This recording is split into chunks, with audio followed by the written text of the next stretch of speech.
안녕하세요. 오늘 여러분과 함께 깊이 살펴볼 영어 그림책 비욘드 더 펜스입니다.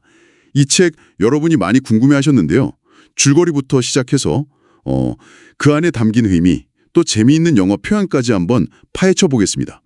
네, 그리고 더 나아가서 이 책으로 자유와 선택이라는 좀 중요한 가치에 대해서도 얘기 나눠볼 거예요. 자, 그럼 먼저 줄거리부터 간단히 짚어볼까요? 주인공 피기어, 친구 토마스랑 같이 살아요. 그런데 뭐랄까, 모든 게 토마스 마음대로예요. 피기는 늘 맞춰주기만 하고요. 좀 답답해 보이죠? 네, 맞아요. 그러다가 피기가 우연히 울타리 너머를 보게 되는데 거기서 자기랑 꼭 닮은 돼지를 만나요. 근데 훨씬 자유로워 보이는 거죠. 아, 그 와일드 피규어. 네, 와일드 피그요. 이 만남이 이제 피기한테는 큰 전환점이 되는 거죠. 그리고 이 책은 그림도 놓치면 안 돼요. 그 시각적인 단서가 아주 중요하거든요. 그림이요? 어떤 식으로요? 그 토마스 집안은 좀 답답하게 갈색 톤으로 그려져 있어요. 일부러 그렇게 표현한 거죠. 반면에 울타리 너머 숲은 굉장히 생생한 초록색이에요. 이게 딱 보면 속박과 자유, 그 대비를 보여주는 거예요. 시각적으로요? 아하, 그렇군요. 색깔로 그렇게 대비를. 네. 그래서 마지막에 피기가 용기를 내서 울타리를 넘잖아요. 자신을 기다리는 와일드 피그에게도. 그 장면이 바로 어떤 안락함이나 익숙함을 넘어서 진짜 자신을 찾아 나서는 그 선택의 중요성, 이걸 이야기하는 거죠. 그 선택이 근데 쉽지는 않았을 것 같아요. 뭐 토마스와의 관계도 있고 늘 살던 곳이니까요. 피기가 망설였을 텐데. 그럼 피기의 어떤 내적 갈등 같은 거 있잖아요. 감정 변화? 이런 건 언어적으로는 어떻게 표현되어 있나요? 네, 좋은 질문이에요.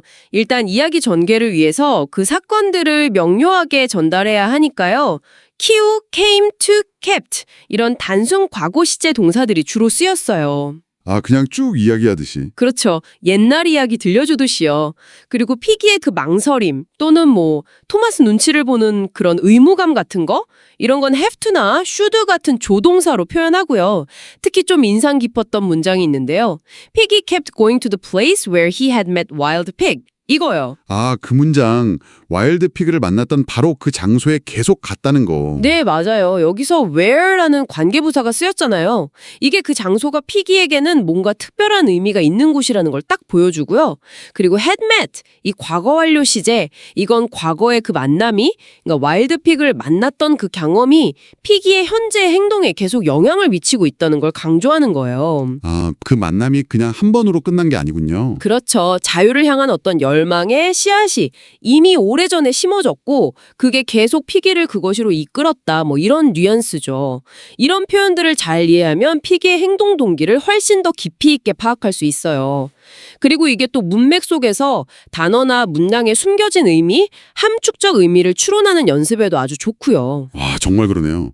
그냥 줄거리만 읽는 거라면 완전히 다른 깊이가 느껴지는데요.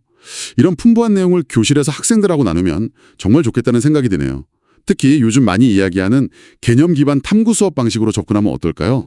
아주 좋은 접근법입니다.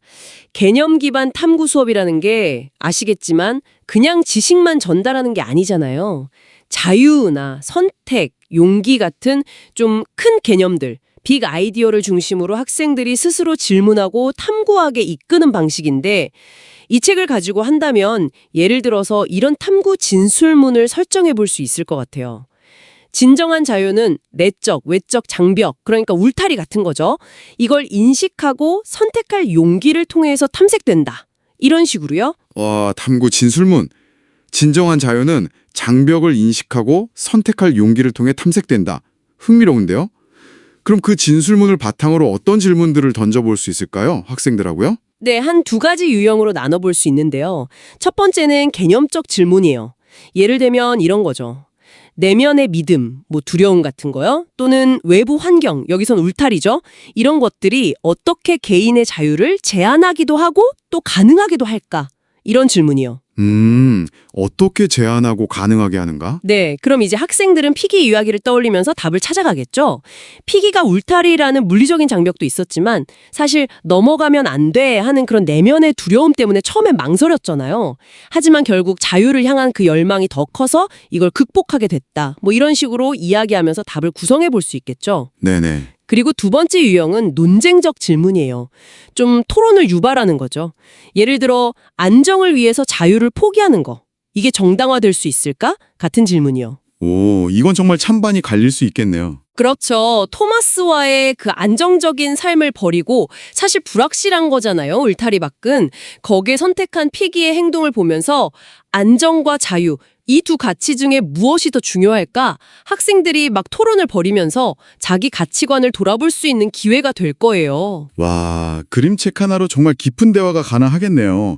이런 활동들이 자연스럽게 그럼 영어 실력 향상과도 연결이 될 것 같고요. 당연하죠. 그리고 이게 2022 개정 교육과정에서 강조하는 역량들하고도 아주 잘 맞아떨어져요. 아, 교육과정이요? 구체적으로 어떤 성취 기준 같은 거랑 연결될 수 있을까요? 네, 예를 들어서요. 학생들이 줄거리를 요약해서 발표하는 활동을 한다고 해봐요.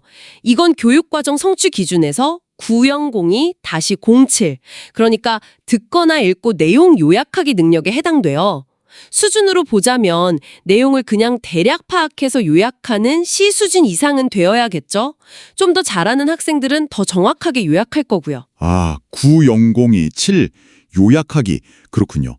그럼 토론 활동은요? 아까 말씀하신 거. 토론은 더 다양한 역량이 필요하죠.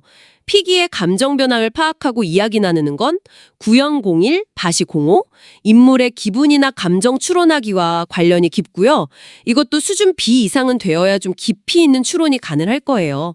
그리고 자신의 의견을 예를 들어 피기의 선택이 옳았다, 아니다 이런 주장을 하는 건 9002-06 자신의 의견 주장하기 능력이죠. 이것도 수준 B 이상 활동으로 볼 수 있겠네요. 와, 기준이랑 활동이 딱딱 맞아떨어지네요. 네. 또 내가 만약 피기라면 어땠을까 이런 주제로 글을 써보는 활동도 생각해 볼 수 있잖아요. 네, 재밌겠네요. 209002-08 간단한 글쓰기나 자신의 경험과 연결지어서 쓴다면 9002-04 경험 설명하기와도 관련 지을 수 있어요. 이런 식으로 활동 하나하나를 교육과정 성취 기준과 연결해서 수업을 설계하고 또 학생들의 성취 수준, 뭐 A부터 E까지 있잖아요. 이걸 평가하는 데도 활용할 수 있는 거죠. 네, 오늘은 비욘 더 펜스라는 그림책 한 권으로 정말 많은 이야기를 나눴네요. 이야기의 힘, 또 언어의 재미, 그리고 이걸 우리 교육 현장에서 어떻게 활용할 수 있을지 구체적인 아이디어까지요. 피기의 그 여정이 오늘 이야기를 들으시는 여러분에게도 자유 그리고 선택이라는 것에 대해 다시 한번 생각해보는 그런 계기가 되었으면 좋겠습니다. 네, 마지막으로 이 책이 던지는 질문을 여러분께도 한번 드려보고 싶어요. 여러분의 삶에는 혹시 어떤 울타리가 존재하나요? 그게 뭐 내면의 어떤 목소리일 수도 있고 아니면 외부의 시선, 아니면 스스로 만들어버린 한계일 수도 있겠죠. 그 울타리 너머를 향해서 나아가려면 지금 여러분에게는 어떤 용기가 필요할까요?